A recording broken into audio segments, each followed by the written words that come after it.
Hello दोस्तों, पुनः आप सभी का स्वागत है।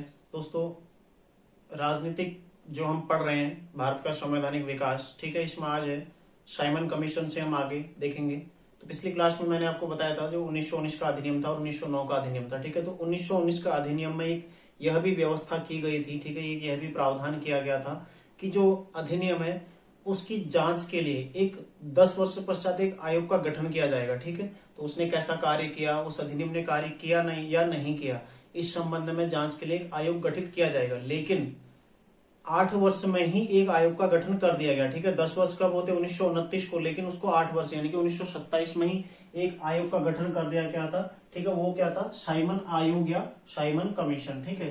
साइमन कमीशन कब हुई, इसका गठन कब होता है? गठन होता है इसका 8 नवंबर 1927 में, ठीक है। इसका गठन होता है 8 नवंबर 1927 में। इसके अध्यक्ष कौन थे? अध्यक्ष थे जॉन साइमन। जॉन साइमन, ठीक है, इसके अध्यक्ष थे जॉन साइमन। कुल 7 सदस्य थे इसमें, जॉन साइमन सही, ठीक है। इसमें सभी सदस्य क्या थे? इसके अंग्रेज थे, सभी सदस्य, ठीक है, 7 अंग्रेज थे। कोई भी इसमें भारतीय नहीं था, ठीक है। सभी सदस्य क्या थे इसमें?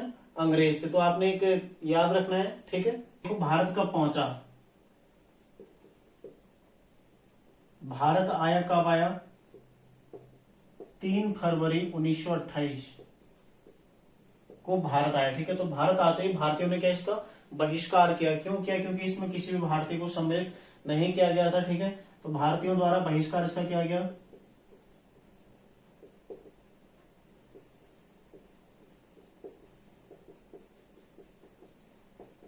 भारतीयों द्वारा बहिष्कार किया गया, ठीक है।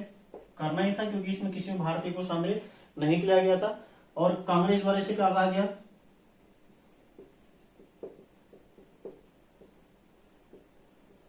कांग्रेस द्वारा इसको कहा गया था श्वेत कमीशन।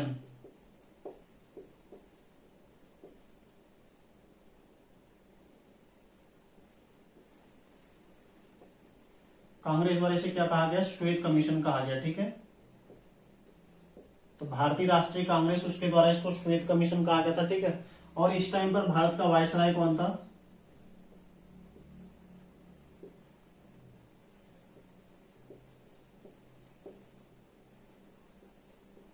इरविन, ठीक है। इरविन इस टाइम पर भारत का वायसराय था।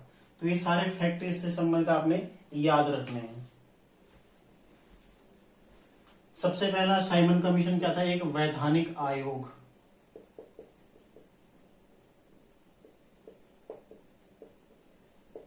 ठीक है। देखो एक वैधानिक आयोग था जो कि 7 सदस्यीय था, ठीक है। 7 सदस्य इसमें थे और सभी सदस्य क्या थे? अंग्रेज सदस्य थे इसमें, ठीक है। अध्यक्ष कौन थे इसके? जॉन साइमन, इसी कारण इसका नाम क्या साइमन पड़ा, ठीक है। और गठन क्या 8 नवंबर 1927 को इसकी घोषणा हुई है, गठन हुआ, ठीक है। भारत कब पहुंचा? 3 फरवरी 1928 को ये भारत में पहुंचा, ठीक है। तो भारत में पहुंचते ही भारतीयों द्वारा इसका विरोध किया गया, बहिष्कार किया गया, ठीक है। और उसी विरोध में कांग्रेस द्वारा इसे क्या कहा गया? श्वेत कमीशन, ठीक है। कांग्रेस द्वारा क्या कहा गया? इसको श्वेत कमीशन कहा गया। और भारत का वायसराय कौन था उस टाइम पर? इरविन। तो क्वेश्चन बनेगा साइमन कमीशन भारत आया, उस समय भारत का वायसराय कौन था? इरविन, ठीक है। कांग्रेस द्वारा क्या कहा गया? श्वेत कमीशन। और भारतीयों द्वारा इसका बहिष्कार किया गया। सारी चीजें आपने पॉइंट इसके संबंध में याद रखने, ठीक है। अब देखते हैं इसकी विशेषताएं क्या थी, मतलब इसने क्या सिफारिशें की, ठीक है। 1930 में इसने 27 मई 1930 को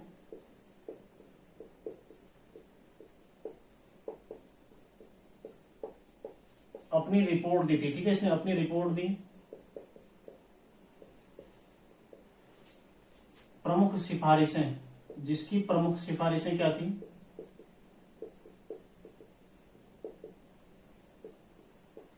मतलब इसने अपनी रिपोर्ट दी, इसने पूरा भारत में घूमा, इसने देखा, ठीक है। उसके पश्चात इसने 3 साल में लगभग 27 मई 1930 को अपनी रिपोर्ट प्रस्तुत करी ब्रिटिश सरकार को, ठीक है। जिसने इसने क्या बोला, इसने क्या क्या सिफारिशें करी, जिनमें प्रमुख है द्वैध शासन को समाप्त करना चाहिए। जो 1919 के अधिनियम से प्रांतों में द्वैध शासन लगाया गया था, उस शासन को समाप्त कर दिया जाए, ठीक है। राज्य में सरकारों का विस्तार होना चाहिए, मतलब राज्यों में भी सरकारों का विस्तार होना चाहिए ब्रिटिश भारत में ब्रिटिश भारत के संघ की स्थापना, ब्रिटिश भारतीय संघ की स्थापना के संबंध में इसने बात करी थी। और सांप्रदायिक निर्वाचन जो व्यवस्था थी उसको जारी रखने के संबंध में इसने सिफारिश की। सबसे महत्वपूर्ण क्या है, एक ब्रिटिश भारत के संघ, ब्रिटिश भारतीय संघ की स्थापना होना, और दूसरा क्या, द्वैध शासन समाप्त करना। ठीक है, द्वैध शासन अभी हाल ही में किसी एग्जाम में पूछा भी गया था। ठीक है, तो ये दोनों सिफारिशें इसके द्वारा करी गई थी। पहली सिफारिश क्या थी,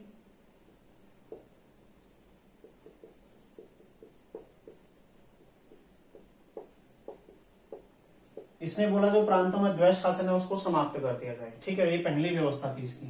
दूसरी, ये पहली सिफारिश थी इसकी। ठीक है, इसने मतलब अपनी रिपोर्ट दी ना, रिपोर्ट में इसने ऐसा बोला कि द्वैध शासन को समाप्त कर दिया जाए।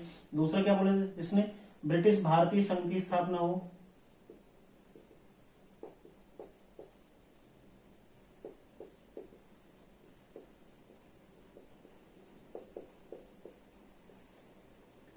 ठीक है, राज्य में सरकारों का दायरा बढ़ाना।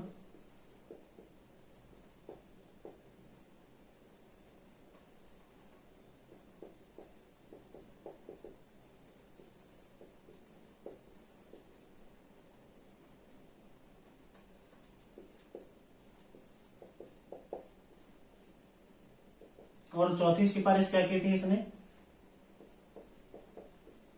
सांप्रदायिक निर्वाचन को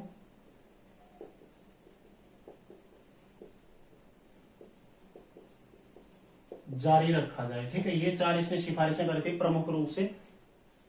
तो फिर से एक बार इसको हम देख लेते हैं। ठीक है, देखो, साइमन कमीशन जो कि कब गठित हुआ, 8 नवंबर 1927 को इसका गठन हुआ। ठीक है, वैधानिक आयोग के रूप में इसमें 7 सदस्य थे। ठीक है, अध्यक्ष कौन थे, जॉन साइमन।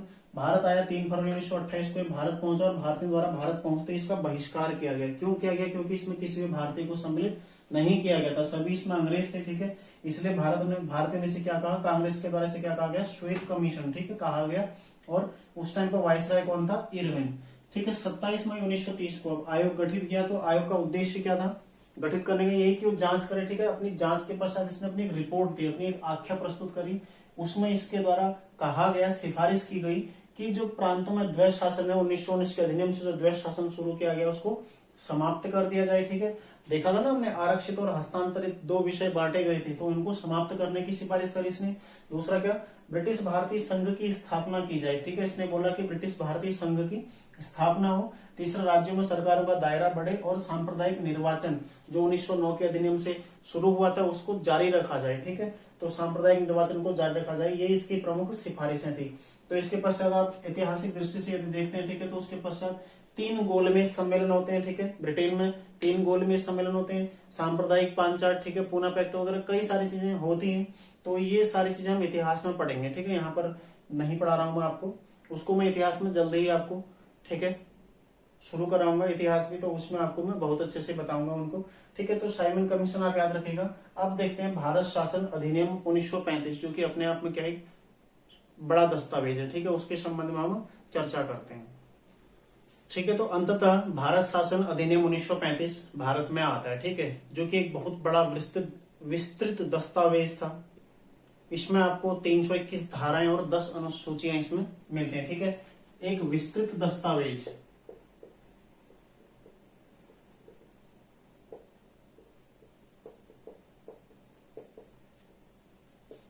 ठीक है, 321 अनुच्छेद, 10 धाराएं, और भारतीय संविधान को बनाने में ना इसका बड़ा महत्वपूर्ण योगदान है। ठीक है, इसमें से कई सारी चीजें एज इट इज ले ली गई हैं भारतीय संविधान में। ठीक है, तो आपने ये ध्यान रखना है, इसमें 321 अनुच्छेद थे, 10 धाराएं थी, एक बहुत बड़ा दस्तावेज ये लाया गया भारत में। ठीक है, और जो कि भारत में एक पूर्ण उत्तरदायी सरकार के गठन का मील का पत्थर साबित हुआ। ठीक है, तो इसको लिखने की आवश्यकता है नहीं, इसकी सीधा विशेषताएं हम देखते हैं। विशेषताएं क्या क्या थी इसकी,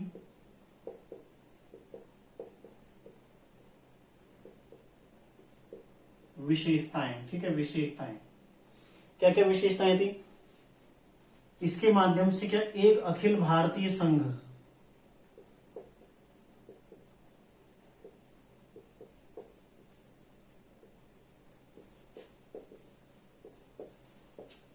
की स्थापना की गई। ठीक है,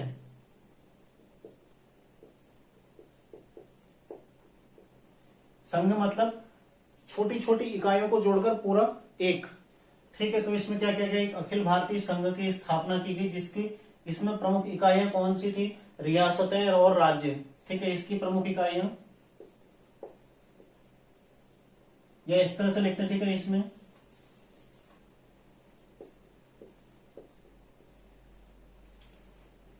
राज्यों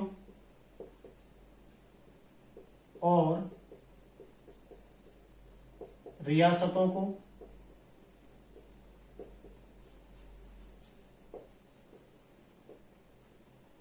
इकाई माना गया, ठीक है, इकाई माना गया। मतलब इन सब का क्या, एक संघ बनाया गया, अखिल भारतीय संघ। रियासतों और राज्यों, इन सबको मिलाकर के एक अखिल भारतीय संघ की स्थापना की गई, ठीक है। अब एक संघ की स्थापना हो गई तो केंद्र और प्रांतीय इकाइयों के मध्य क्या, शक्तियों का बंटवारा हो गया, ठीक है। केंद्र और प्रांतीय इकाइयों के मध्य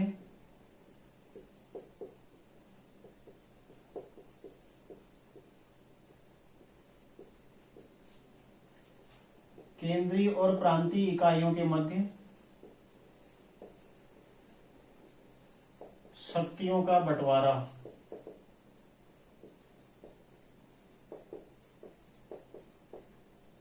ठीक है।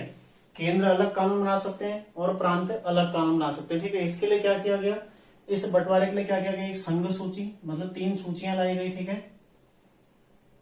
इस हेतु 3 सूचियां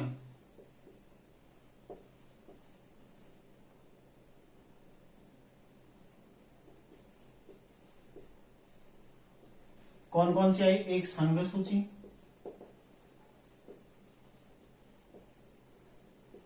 राज्य सूची और समवर्ती सूची,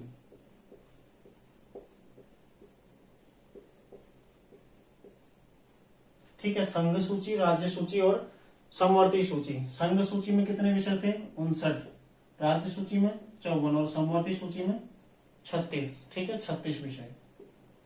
तो आपने ये ध्यान रखना है, केंद्र और प्रांतीय इकाइयों के मध्य शक्तियों का बंटवारा। इससे आप क्या समझे, इसका मतलब ये है, ठीक है, दोनों को, केंद्र को भी और प्रांतों को भी कानून बनाने की शक्ति अलग अलग दे दी गई, ठीक है। उसके लिए क्या विषय चिन्हित कर दिए गए, ठीक है, विषय निर्धारित कर दिए गए कि किस विषय पर केंद्र कानून बनाएगा, किस विषय पर राज्य कानून बनाएगा और किस विषय पर दोनों कानून बना सकते हैं, ठीक है। समवर्ती, तो दोनों कानून जिसमें बना सकते हैं वो समवर्ती सूची होगी, ठीक है। तो दोनों को अलग अलग शक्ति दी गई। कुछ ऐसे विषय जिसमें केवल संघ कानून बनाएगा, ठीक है, कुछ ऐसे विषय जिसमें केवल राज्य कानून बनाएगा और कुछ ऐसे विषय जिसमें राज्य और संघ दोनों कानून बनाएंगे, ठीक है। तो विषयों को बांट दिया गया, शक्तियों का बंटवारा कर दिया गया, ठीक है, केंद्र और प्रांतों के मध्य, और इस तरह से वो कानून बना सकते हैं। इसके अलावा एक और शक्ति थी, क्या, अवशिष्ट शक्तियां, ठीक है, अवशिष्ट शक्तियां।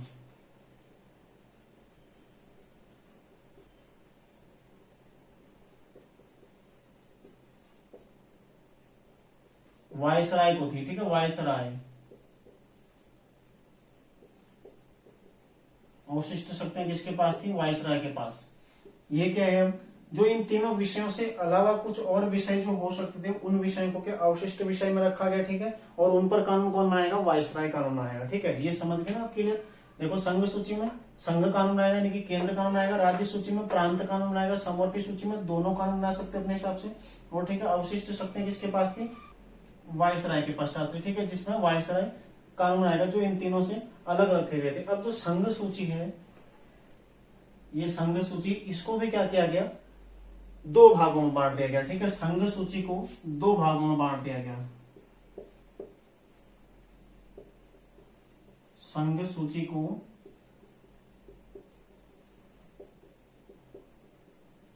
2 भागों में बांटा गया। कौन कौन से 2 भाग थे जिनमें बांटा गया, ठीक है, वही आरक्षित और हस्तांतरित।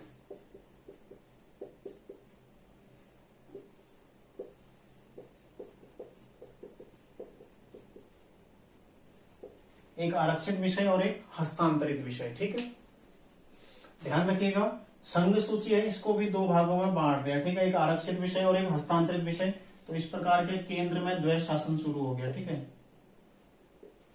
केंद्र में कौन सा शासन शुरू हो गया, द्वैध शासन शुरू।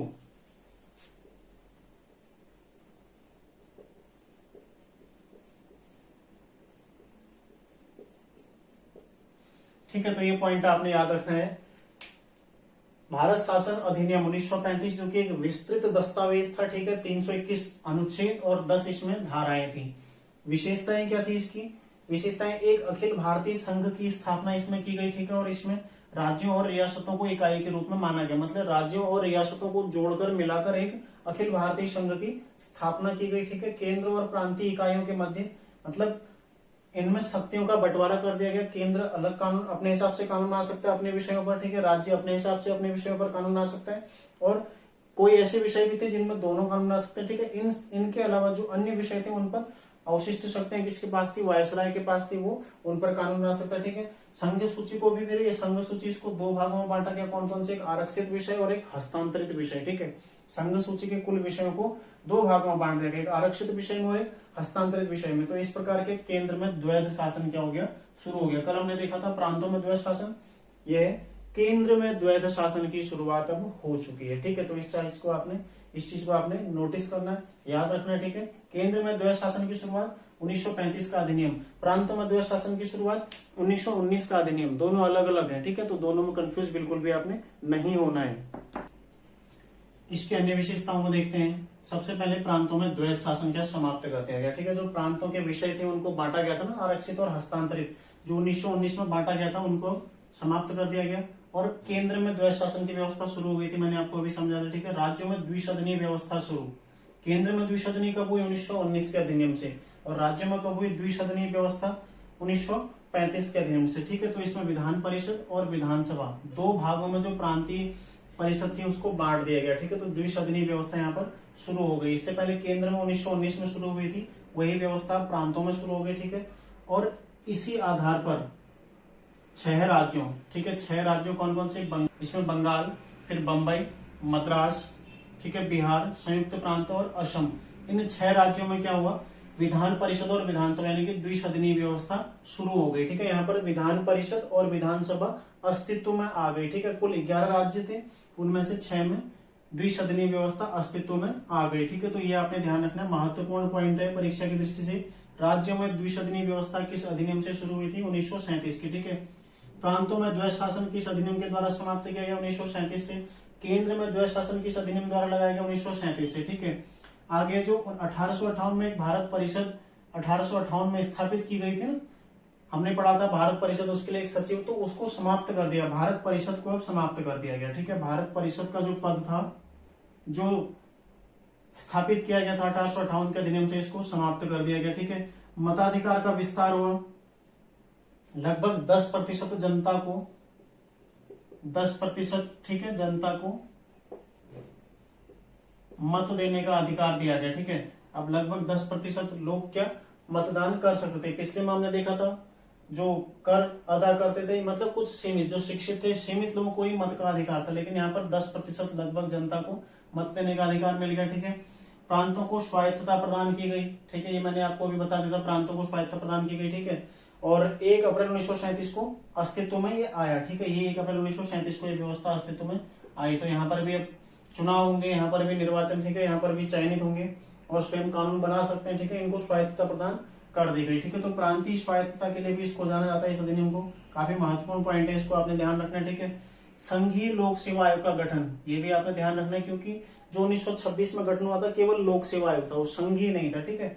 ये संघीय लोक सेवा आयोग था, इसका गठन यहाँ पर किया गया 1937 में, ठीक है। और साथ ही प्रांतीय लोक सेवा आयोग के गठन की भी का भी इसमें प्रावधान था, यानी कि प्रांतीय लोक सेवा आयोग गठित किए जा सकते थे, और साथ में किसी एक प्रांत के लोक सेवा को 2 या उससे अधिक का कार्यभार भी दिया जा सकता था, ठीक है।